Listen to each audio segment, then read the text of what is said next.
Debout Congolais, unis par le sort, unis dans l'effort pour l'indépendance. Je suis Félix-Antoine Tshisekedi Tshilombo et le 20 décembre, je suis le numéro 20.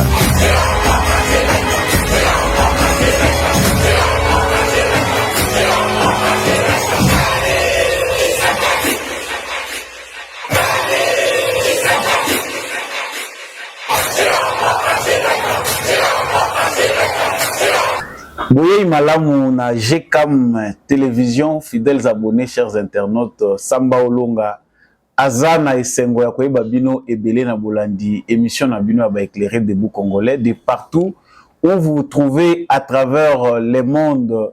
Na pesibino, merci mingi pour na confiance na bino, pe fidélité renouvelée na itando oyo. Ba analyse ya mwana mboka Samba Olonga et sepelisaka bino, bo partage kango. En tout cas, actualité ils a vraiment comprise na lolenge penda ya malamu penza na itando oyo ya GCAM télévision na émission Debout Congolais.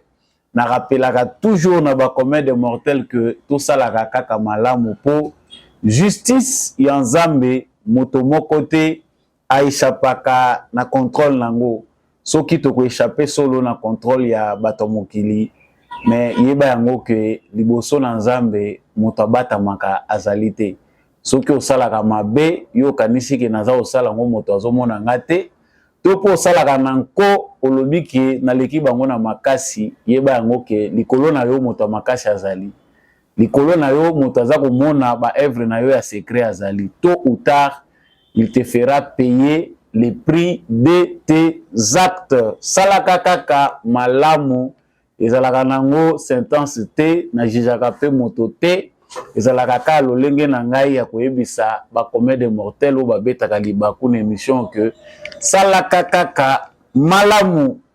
Actualité na biso lokola ka boyebi yango ezali très dominé na maetali campagne électorale élection toté etali ba candidat te bazali ko continuer campagne électorale na bango na lolenge sengeli. Na yambo tokobeta moto moke na mopanzi ya candidat numéro 20 président de la République Félix Tshisekedi ye azongeli lisusu ba Congo epai wapi akenda kokutana na chef spirituel ya église kimbangiste ya République démocratique du Congo, église de Jésus-Christ par son envoyé Simon Kimbangu. En tout cas Bokutani ezalaki malamu na nkamba epai wapi azali très reçu comme chez lui ake eza très chaleureux ndenge boko constater yango na kati ya émission oyo kolongwa nkamba Félix Tshisekedi passe par Kasangulu, Banzangungu, Kisantu. En tout cas bandeko nyonso ya Congo central vraiment bazali très heureux ya komona ke candidat numéro 20 aza penda koleka na province na bango lolenge penda. Et Sengeli, nous allons vous faire vivre à travers des photos, des images, bien sûr, la poursuite du candidat, la poursuite de la propagande du candidat numéro 20. L'actualité, c'est aussi le fiasco du meeting de Moïse Katumbi à Lodja. En tout cas, ma petit-fils, il y a Lumumba, Bazali prêté, il y a Kopesa na Katumbi, même Angouema Oyo, Azwaki, dans certains endroits, notamment dans l'espace Grand Katanga ou bien esika oya lekelaki na Kamina tope na Kalemi.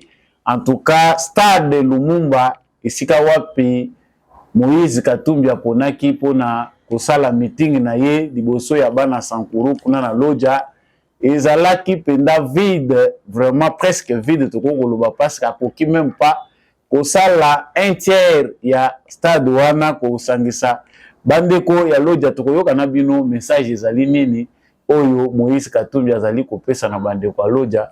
C'est dans cette émission que les analyses topesa bino yango po tozala na éclairage utile na maye elekaka na kati ya République démocratique du Congo. Nous parlerons aussi dans cette émission guerre à l'est de la République démocratique du Congo et sengeli tobo sanate que tozali ko bongama pona ko kende na maponomi tozali na campagne électorale ezali ba parti biteni ya mboka na biso oyo ezali vraiment en otage na ba nguna na biso Et dans ce cadre-là, porte-parole armée na Nord Kivu, colonel Guillaume Dike, aza kopesa awa compte rendu à opération moko esalamaki na armée. En tout cas, ba M23 RDF bazali ko se rendre na maboko ya FARDC bilenge oyo bazalaki utilisé na M23 bazako kima. Après plusieurs autres bazalaki neutralisé ba mususu bango moko baye ko mipesa na maboko ya armée. Nous allons en parler dans cette émission. Restez focus. La patrie passe avant toute chose. Ba sentiment na biso na ba penchant na biso egoya à second lieu. C'est la patrie d'abord. Merci mingi na yo mutondi mi ko rejoindre plateforme oyo ya ba éclairer na bengaka. Soko oza éclairer yo moko yebiki oza penda mwinda ya solo omonaka musika o permetaka peke baninga bazanzinga nzinga na yo bayeba pe bo solo. Soko oza nanu abonné te na chaîne na biso GCAM télévision et sengeli na yo s'abonner o pe sa force na plateforme oyo ya ba éclairer à travers GCAM télévision.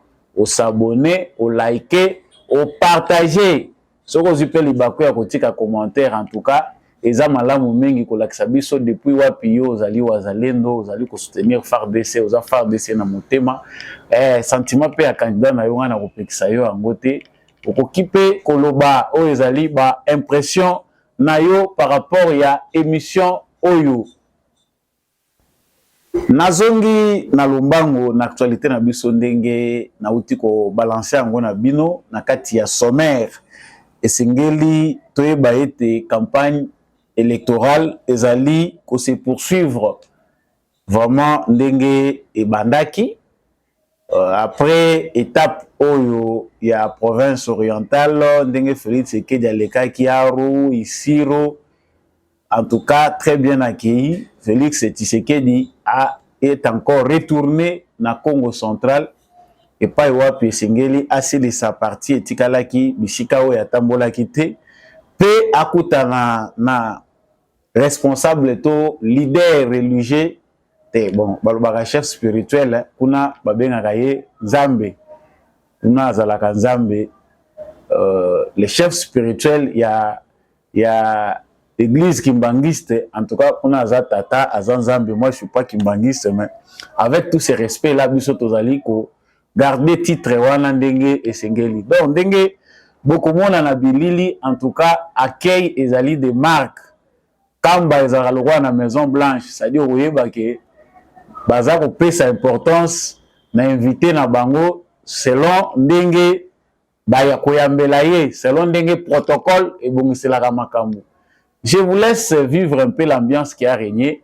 Yako kita ya Félix Tshisekedi na mabele yankamba oyo ba adepte tope ba fidèle église kimbangiste ba bengaka Jérusalem et puis nous revenons.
Kiese kanitete kina yamu etange mfumo wa vata mkuiza kena dongi dina kiese kina ngolo kina yamu tuan yamba kani yimono kibeni ndeti mono kibeni yuna sedia mono tufete kumvota mpasi mudeze manda kasala mumoke tasala ka kontina mao.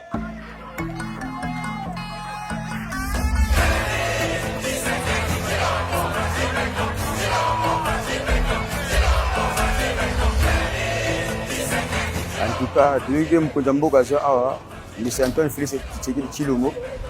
pour tout et puis tout soutenir parce que na deuxième mandat n'est pas l'état parce que ada bambiso bien pour na biso ba jeune ye aza mwana mboka na biso ya koli na bomba alors tozo zelai tozo yamba na maboko polele tozo accorder deuxième mandat pour na ye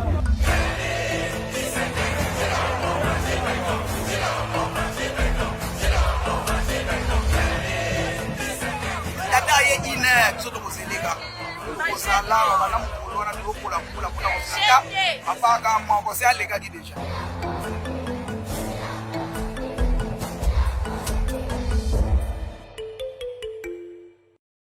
Voilà, le rôle bino na ngai bouti komona ambiance wana ezali bel et bien na siège national ya église kimbangiste totoba national et mondial et église kimbangiste ya République démocratique du Congo. En tout cas, Félix Tshisekedi ce n'est pas pour la première fois azako nyata mabele na ye na Nkamba.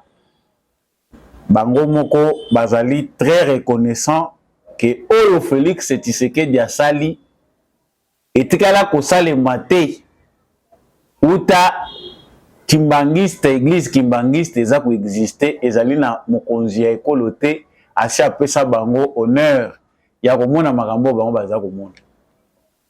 Bon biso tolobaka vérité église kimbangiste ezalaka nsima ya président wa yaka wana en place biso toyebi depuis toza bana mike depuis Mobutu l'église kimbangiste suit toujours le pouvoir. Cette fois-ci ils sont avec celui qu'on appelle Fachi Beton, il les a aussi facilisés.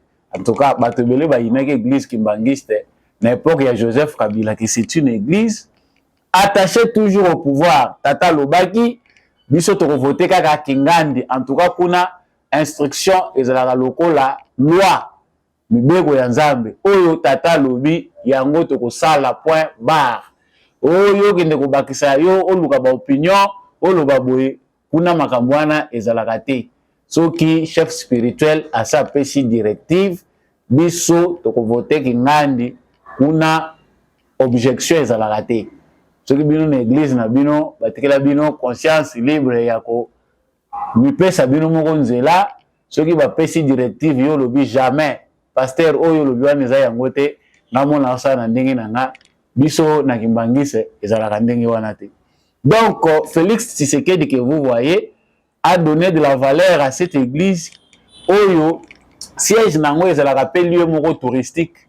Donc Nkamba oyo bango moko babengaka Jérusalem ezali pour ceux qui sont du Congo central ezali lieu moko parmi ba lieux touristiques ya province ya Congo central bapaya bayaka ya ndenge na ndenge bato bawutaka mikili ya poto bamindele ezala baindo oya wana esika wana pona ko se recueillir kozwa ba information koyeba qui était Simon Kimbangu, qu'est-ce qu'il a fait, qu'est-ce qui reste de Simon Kimbangu. En tout cas ce qui penda ministère na biso ya tourisme gouvernement na biso ndenge tata mokonzi ko la pêche impulsion boye Nkamba c'est un lieu et puis la personnage ya Kimbangu que moi aussi je respecte beaucoup comme prophète ezali personnage moko ba lieu oyo ezali ba lieu touristique lié à ce nom il faut ezala aménager na lolenge moko eko permettre que tout touriste oya yaka na République démocratique du Congo qui veut se référer à yeba Kimbangu wango ezalaka ndenge nini qui va avoir l'histoire akuta pe ba site oyo ezali lié na personne ya Simon Kimbangu na prophète Simon Kimbangu ezala ba site moko eza touristique ezali accueillant ozomona ke ba lieu na biso c'est vrai ezali ba lieu moko eza na potentiel touristique mais eza na touristique te bato bazoya na esika oyo bazoya kubaya kotala endroit mais otali ebongiseli nanu tokomi pendana na niveau touristique oyo esengeli te eloko mosusu bango baza nango kuna Nkamba babandaki kosalela ba groupe Félix Tshisekedi tango yawa malgré soutien oyo bango baportaki na Joseph Kabila soko okiti nzela wana okomi kaka nzela ozotala Nkamba bato bakendaka Congo central bayebi okomi jaune c'est-à-dire puissière kosu oyo kobela nzela te okende kokoma na Nkamba yango eza problématique moi makadame ekoti courant pe ya bien epeli na nkamba bayebi ke bakoma penda na bénéfice ya courant 5 sur 5 ba économiser carburant ezalaki 24 heures sur 24 heures basalelaka carburant na mabonza oyo bangiste batiaka bayebi déjà ke na nkamba groupe il faut ezala wana 24 heures sur 24 heures. Quelle délivrance! Et associé à cela, il y a beaucoup de choses. Une journée, le 6 avril, on va dédier na bakimbangiste pour célébrer Ezali Pena pour na bakimbangiste, mais c'est pour toute la République. Le nom de Kimbangu, Ezali non moko, Ezali ko raisonner pour toute la République démocratique du Congo. Il fait partie des figures importantes. Il y a histoire ya mboka na biso oyo babundi pe pour la liberté na biso. Il a prophétisé, il a dit des choses, c'est vrai que Batumsu baza koloba, ba mensonge, Batumsu baza ko rencontrer ba mythe. Mais Azali Mutu Oyo, peu importe votre confession religieuse, il faut que ke Kimbangu Azali lokola ba Anuarite tozali ko benga ki panvita. Donc so yebi histoire de la République démocratique du Congo na kanisa yebi batwana malamu. Donc accueil à Félix Tshisekedi ezali très symbolique. En tout cas, bango va renouveler na bango confiance na bango pour na bango pour na Nzambe na bango, c'est Tshisekedi ou rien. Pour les kimbangistes, pour tous ceux qui ont la foi kimbangiste, partant de cette église-là, leur candidat c'est Félix Tshisekedi. Point barre. Ils ont un candidat musuta qui ne la kuna porte eza le soute. Porte wana eza ya kokangama. Donc candidat Félix Tshisekedi, en tout cas, compte tenu à Bolamu na ya za kosalaka, parce que Bolamu ba combataka yango te. C'est vrai que beaucoup reste à faire. Même dans le Congo central, bateau bazali mature, bayebi que Félix Tshisekedi a encore beaucoup à faire dans leur province, mais zali pe important na bango, koyeba que tout n'est pas seulement dans cette province, le Congo est tellement grand. Il faut l'accompagner, il faut prier pour lui si vous êtes croyant. Il faut travailler dessus. Donc, pour na makambo etali nkamba na kanisi bomoni bileli et Félix Tshisekedi en passant pe aleki lisusu na Kasangulu, en tout cas bozomona ndenge bozomona ba image, ambiance ezali vraiment au zénith partout. Félix Tshisekedi passe, c'est la joie. Joie oyo bato baza koyambela Félix Tshisekedi au milieu de la misère, parce qu'il faut tout le la vérité. Il y a bato baza koyambela Tshisekedi avec l'espoir que le Congo va changer à travers cet homme. Pour bato musu baza koloba zo kende kuna, est-ce que pesi bato misala, est-ce que bato balie ozo kende nanu kuna bato basali. Non, la question n'est pas que biso nyonso ba individu tous à la satisfait. La question c'est la confiance que nous plaçons en quelqu'un.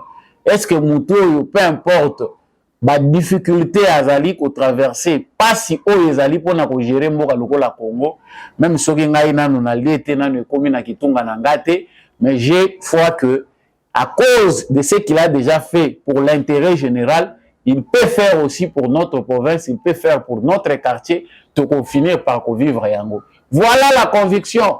La conviction ne veut pas dire que soki kake komi pa na ngai ndengai nde wana na ndimi ke Tshisekedi asalaki. Non, soki mwana voisin aza ko bénéficier na gratuité de l'enseignement, c'est pour l'intérêt de tous. Bana pe ya yo ba ko ya ko leka wana. Soki lelo ba aéroport, il y a certaines provinces, il y a République démocratique du Congo, muta ezalaka ba aéroport nanu etikala ko za la réhabilité ou bien ko tsango na ba norme internationale. Lelo soki ezali ko salema. Photo beta maboko. Soki ba université na biso o ezali public depuis ezaba université etikala ko za la rénover te. Ezali na ba province oyo otali université oyo ezali des références au lelima ya miso ekiti. Kabila fait 18 ans atikala ko tchata makolo na université, même oyo ezali officiel na Kinshasa place avant dakate. Soki yo moni yango eza ko salema o beta maboko te. On pense que dollar emati na naza ko sentir douleur ya ke poids ya vie naza ko yoka ngo naza ko se retrouver tende lobi ke na ina Tshisekedi parce qu'il n'a pas. Non, Tshisekedi n'est pas Dieu, mes chers frères. Tshisekedi n'est pas Dieu, on ne prend pas sa place, mais on cherche à comprendre tout ça na raison d'ensemble oyo ko sala que to pona to sala choix oyo ezali judiciaire. Donc pour na bana bande ko na biso ya Congo central, la joie oyo bato nyonso baza nango ya komona Fati Beton, nous l'avons vu tant baza koleka na espace à Grand Équateur, partout il passe on sent que pasi ezali na bato, pasi eza nanu, bato bazali na batante ebele, mais on sent aussi les gens avoir l'espoir ya ko renouveler confiance na bango et pas ticket du passe bayebi ke akosala. C'est un président qui donne vraiment l'espoir wana et kosalema. Sango ya mibale eza makambo ya levire. Tokoseka na ba réseaux sociaux tolembi. Nous qui aimons être sérieux, mais le Congo est fait d'humour. Congo esenga kaka oseka to le boza sérieux ndenge nini. Ba Congolais tosi to mesana to zalaka ndenge to zalaka. Likambo levire oyo osali mpiaka na yo ozi ovimbisi yango ba travailler na laboratoire ba tindisi yango na ba plateforme nyonso balakisa ko salaki plein eza kosunga bato te. Il y a déjà des candidats, surtout mingi candidat Katumbi oyo ba image na yebele à début eza triqué, travailler dans les machines baza ba kati ba sali mo plan moko d'ensemble ba limitant kaka place full etelemi ba créer full moko imaginaire ba mixer ba beteli bino wana ba lobi voilà carton plein pour Moïse Katumbi pour enfin contester sur base ya ba full.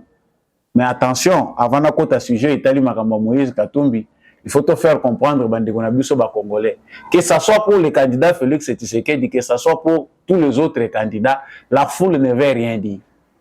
Vous pouvez certainement mobiliser les gens pour fouler et belé, mais la foule ne vote pas. Après toute cette foule-là, il y a l'opinion qui se dessine. Ba temps bazonga na banda na bango ba discuter sur base ya ndenge ba yoki ba candidat à gauche, candidat à droite, a oya lobaki boya, oya lobaki boya, a oya za aventurier, a oya ngana ko voter. Il y a un débat qui s'est fait. Il y a une opinion qui se dessine et c'est cette opinion-là majoritaire de celle qui est au moins une majorité et qui se pencher contre le candidat tel. C'est comme ça que ça se passe. Mais nous faisons face à des spécialistes du mensonge, du cadrage et de la désinformation qui sont payés, c'est leur métier. Ils sont là pour tromper l'opinion. Ba créer bino campagne moko ya ba masse belé mu candidat moko azo sala ba masse pour ba kotisa na conscience collective que yé pas traîner ki ba masse et s'il vient il arrivait qu'il y a élection a commis contester ba lobaki que non en tout cas atambola ki partout na ba masse. Heureusement que biso nyonso peut comme spécialiste aujourd'hui na monde ya numérique OK kuna yo zoko sabato na image ya lokuta mutu moko abatamaki na kwa matisi drone na ye ayebi aventure ndenge eza koleka. Ça c'était juste une parenthèse na koti chigo na vif ya sujet. Na vif ya sujet, candidat Moïse Katumbi après son repli stratégique na Katanga alobi bon voilà cette fois-ci je vais voir les petits-fils de Lumumba. Alobi te Kasai eza dangereux pour ngai mais na bandana no test liboso na Kasai na bandela ngona no na Sankuru. Na Sankuru wapi na Loja. Et c'est qui singai parce que mboka na biso Congo ya solo soki ba Congolais ba réfléchissaka bele to soufrakate. Nous sommes moins philosophes, beaucoup plus danseurs et dans les polémiques. Nous sommes très intelligents nous les Congolais, mais moins philosophes. Parce que ba philosophe na biso to tikalaki na bango ya moko ezaki ba musicien na biso tango bazaki ba poète. Mais bandaka ba musicien na biso ba koma o to yebi lelo. C'est fini mito ya ba Congolais beba. Les Congolais n'ont pas de repères. Kozala na mutu moko mayele o ya ko servir bino d'exemple bino nyonso bolandaka. Façon na ye modèle à penser na ye biso ba warrior ya batata ndenge type moko lobaka warrior ya kimukolo na kati ya bana miki azo réfléchir comme un warrior. Ça fait très mal mais c'est ça aussi le Congo et puis vouloir les changer.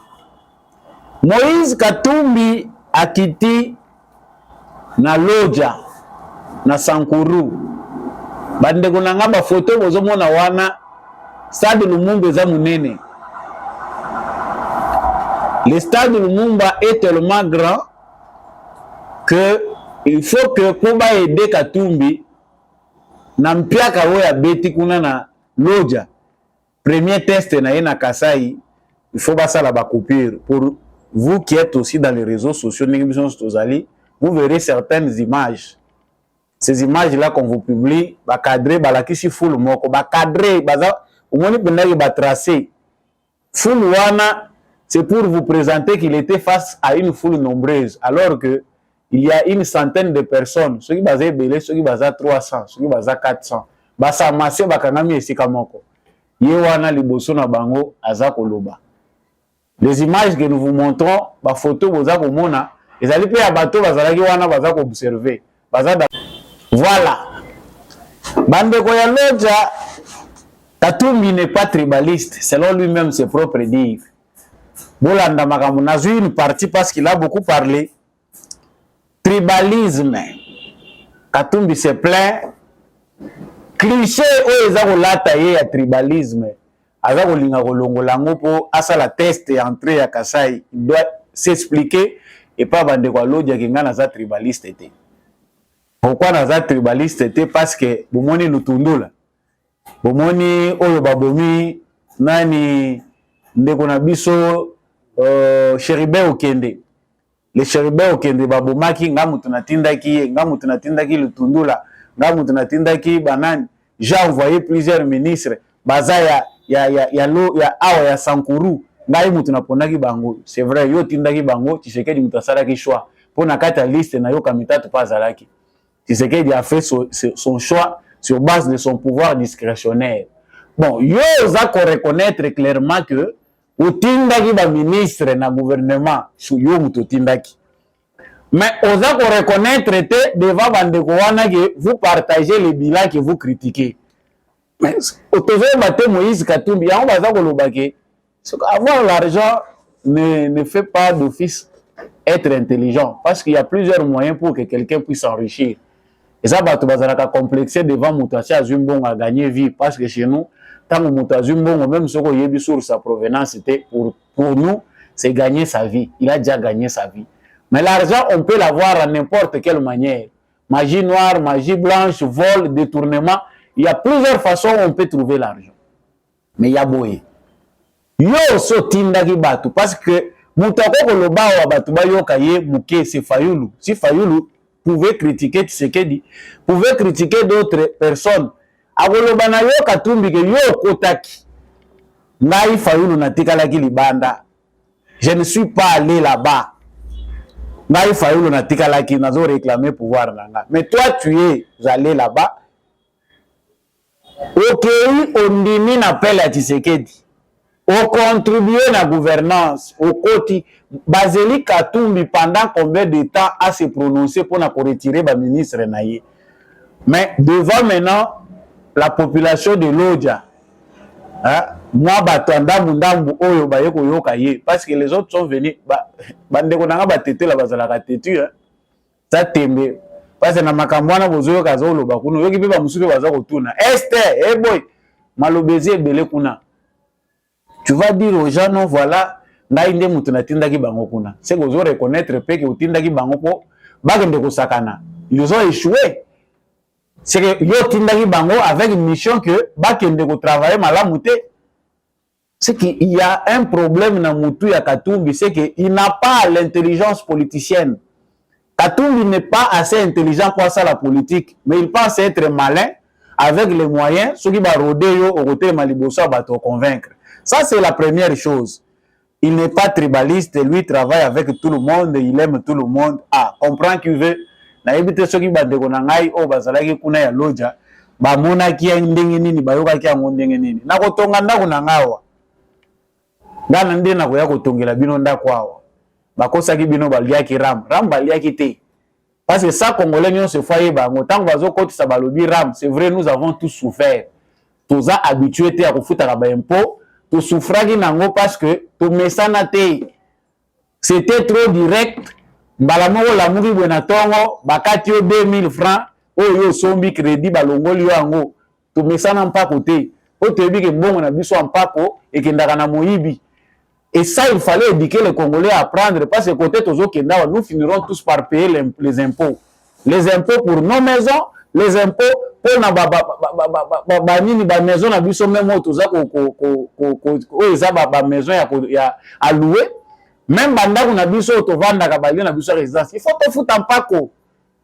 Pako nde mutetonga kamboka. Siko yo memi ngo lokola argument campagne lobi ba yibaki ram. Non, l'argent ya ram ba justifier ngo très bien et aider à l'infrastructure.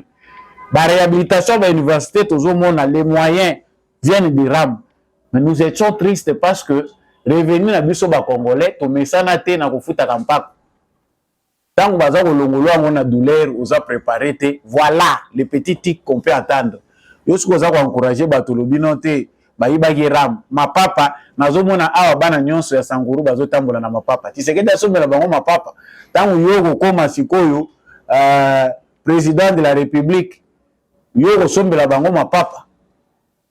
faut créer les emplois. Les promesses de Tshisekedi sont dans les temps. Ce ne sont pas des promesses qui seront réalisées comme une manne qui tombe du ciel. Comme si, tant que emploi, c'est-à-dire tous les Congolais en 5 ans auront des emplois. Il y aura toujours des gens qui ne seront pas touchés. Même jusqu'à la fin, il y a rien à Tshisekedi. Il y aura toujours des gens qui peuvent bakotika la po bato bazako ya baya pe kokokisa musala na bango. Yo lobi na moni bana nyonso aloje bazana mapapa abotombola mapapa. Donc le gola bazo tambola na mapapa, même bazana ba quartier na bango. Qui vous dit que bazana ba sapato te, baza pe na ba sapato, ils font leur commerce basala kama na bango. Donc vous allez tromper des gens qui sont là-bas ko la kisa bango que yo zana oyo représenter à kosala, ils ont malamu. Chers Congolais, nous faisons face à un manipulateur qui n'a pas un discours à présenter. Si vous avez critiqué Tshisekedi, c'est bien. Tshisekedi a zokosa. Ma promesse, Tshisekedi est fallacieuse. Et ça, ma promesse, est réalisable. Il nous a beaucoup menti. Ah bon? Mensonge à Tshisekedi, bisotomoni, et boti, ba université, bimisika. Mensonge à Tshisekedi, et péci gratuité et enseignement, même qu'on a la lodge, bazo profiter nango. Mensonge à Tshisekedi, et péci gratuité et maternité. Les mensonges de Tshisekedi, ils ont ça que la route ils ont construite contre vents et marées parce que défi ils ont mené ou indépendance pour ça planté pour permettre que banzela nyonso ya Congo pour la relier Congo malamu etungama. C'est aujourd'hui le plan commence de manière raisonnable avec Tshisekedi qu'il faut relier les territoires. Heureusement qu'il y a devant pe bateau bazali bazo baté. La réponse merci au petit-fils de Lumumba. Bolakisi penda ya solo ke boboyi ko trahir mémoire ya héros national na biso. Soki to seko ici Lumumba, je ne pense pas que Lumumba peut accepter que bino bandeko ya loja, boke ndeko yamba mundele na loja po comme monsieur président. Ça c'est une insulte pour les Congolais. Ce biso tozo kanisa ke ezali exercice à démocratie, mais c'est une honte pour nous, honte à nous parce que nous acceptons d'aller aux élections avec un étranger. Même si la constitution de la RDC, même si nos juges ont accepté que va valider candidature, ya moto tata na ya za moyuda ngope ya ndambu grec italien asangani juif to yebite ya tata to ya mama. Mais to yoki kaka ke mama na ya zalaka awa. Nous avons vécu avec des gens na la lubaka baramasi mususu biso to lokoti na société na biso baza ko compliquer biso tâche face au complot international.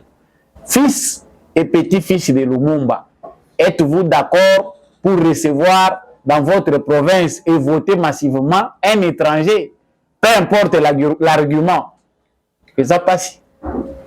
Et ça passe, c'est une insulte. Moi, j'ai réfléchi beaucoup. Na kanda. Na koti pena na po ya Lumumba, je me dis, Lumumba en vie, mais na yebite soki na loja wana ya lingaka koti la na mutu kananzela nini. Po tozota la kaka vivacité wana. Forme hargne oyo Lumumba zaki nango kantango aza déterminé pour dire pour na ko défendre badouana na yo.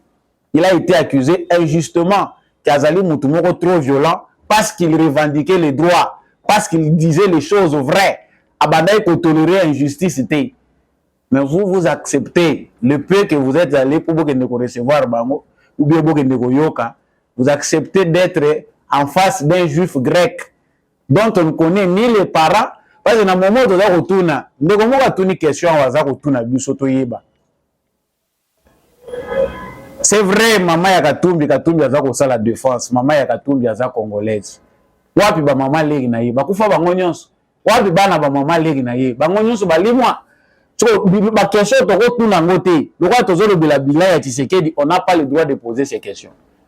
Franchement, nazo sala émission ya lelo ta on a eu que Katumbi akiti na loja, je suis pas partisan en termes d'analyse ndenge photo sali lango, mais quand on a yoki que Katumbi akiti na loja, j'ai pensé directement à Lumumba. Stade OPA azali eza stade ya Lumumba.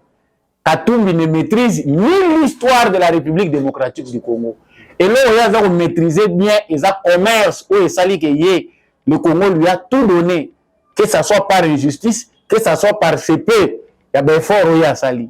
Mais le reste de l'argent qu'il a amassé ici, c'est le désordre que nous avons eu dans notre pays. Toute époque, il y a Mobutu Tito Zoya Nabakabila. Les étrangers ont pris le dessus sur nous à cause de notre manque d'organisation. Dirigé par des présidents irresponsables, on n'a pas laissé de base solides.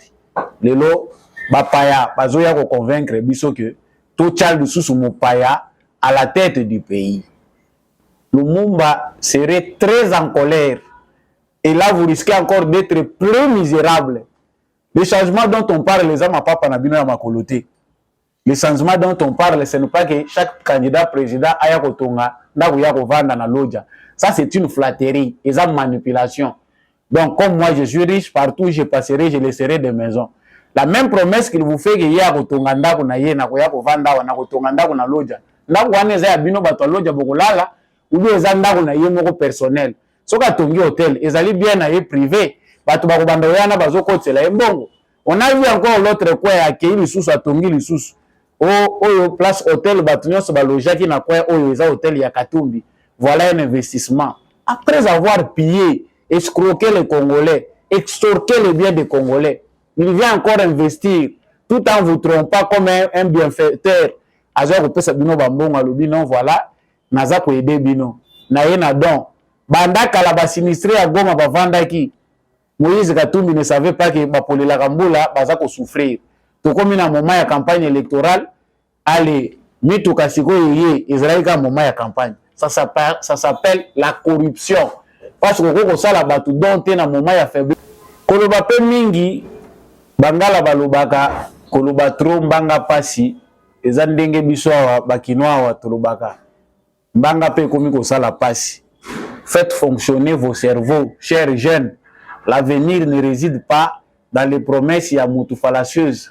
Mais nous devons juger nos candidats en fonction de ce qu'ils sont. Est-ce que Moïse Katumbi qui vient se poumoner tout en cherchant l'ingala ya malamu ya représenter ya kolobela bana ya loja, est-il réellement un candidat ce qu'il nous présente, où il y a des casseroles qui traînent avec lui, où il a un agenda qui n'entre pas dans le cadre des intérêts des Congolais? Ça, c'est à vous de conclure, Bino Moko Boyeba. Mais Kabila au moins aurait compris qu'il peut garder sa carapace na silence na ye. Tozela gia ba ici biso na 2020 Kabila kozonga. 2021 ba 2022 ba ili biso débat ba lobi Kabila peut encore postuler. Allez demander à Shadari, allez demander encore à Némi Milanya botu na bango nyonso baza ko toujours yoka bangote qui espère peut-être, je ne sais pas, par un miracle qu'un coup d'état peut venir par Dieu nous pour bango bazonga na pouvoir. Il faut leur demander comment Kabila n'a pas postulé. Il devait être aussi dans la liste. L'ambition, ezali malamu, mais ezali kito côté kozala na ambition démesurée. Ce qu'on commet na ambition démesurée, vous êtes dans les illusions. Eza sous rêve te. Nabosu kisi ba M23 mususu ba se rendre na FARDC après frappe. Parce que biso koto tozo continuer na biso oyo toza ko benga maponomi, mais à l'est toza en guerre. C'est ça même la priorité de la priorité, la protection de notre intégrité territoriale. Ce quoi il les autres nikak parce que ils en a ba traitant na ba sous-traitant, ils en a ba militaire au Kagame aza ko servir bien, ils a pe na ba OEP baza ko lokota ka bango nzela na bana ya bato. Na ba uto ya za ko zwa par tribalisme ko tinda bango ba ya ko kufa na zamba ya Congo. Ngana sina lobaki to ana besoin engrais te. Mabele ya est eza tellement fertile que bato baza ko kufa baza lisusu ko enrichir yango davantage. Mikoleko ya ba pombe ozala na bino kimia. Tokolongwa na étape oyo tango tozobanda molona na biso su kolona est eza grenier ya République démocratique du Congo tokolia en désordre. Vidéo wana na ndenge bosili ko landa bango wana ezali bato baye ko se rendre ba capituler na ba OEP bazalaki neutraliser bakangaki bango ebele ba mususu ba kimi bazamba baye ko se retrouver na maboko na biso. Na pensa Congolais linga koyoka kutu te bato aboyeke ba garder bango en vie po charge za ya biso. bakolia lipa bakomela mai en tout cas eza bongo ezali parmi ba règle ya bitumba soki mutu aye komitika babomaka ye te donc so mutu amitiki en tout cas bagardaka ye en vie eza conventionnel à moins que omona ye na musika nano atie drapeau blanc te onyati ye mbuma mais soki bato base rendre balobi tumitiki bozwa biso babomaka te yango bomoni bango baza kopresente na biso na kanti ndeko moko azoresone na ndako alobi ya boye boboma bango mpona nini bosilanaka na bango na zamba te guerre mpe eza na norme nango émission ya mokolo lelo esuki wana campagne électorale eza kocontinue bastratégie mosusu eza kokota en jeu barévélation mosusu ezali mais c'est toujours avec mwana mboka Samba Olonga soko sepelaki na baanalyse oyo partager émission na voisin ye pas à éclairer lokola yo likez, partagez émission, abonnez-vous si vous n'êtes pas encore abonné. Merci mingi na ndekumbi à chako a zalaki na biso po ete émission oyo comme pas na bino réalisation ya émission oyo merci na apôtre Gérard Kabea candidat député national ya Tchango merci mingi na papa Freddy Ngwama esika ozali député candidat ya circonscription électorale ya Ilebo dans les Kasai bandeko ya Ilebo. En tout cas, Bossimba Ndeko Nabino Malamo, il est pour le changement. C'est un nouveau visage. Je remercie également l'homme de la vérité des urnes, Jean-Louis Timbalanga. Merci à papa Maurice Kikangala. Merci à papa Boniface Mpunga, papa Kennedy Mukendi, maman Bill Bilonda, maman Lisette Mombendu, papa Jeff depuis l'Australie. Tous ceux qui suivent l'émission Debout Congolais, en tout cas, je vous aime beaucoup. Continuez vraiment à partager cette émission, vraiment. Il y aura toujours un matin après tout ce que nous allons traverser, mais c'est le Congo qui gagne parce que nous avançons, nous n'avons plus le droit de reculer.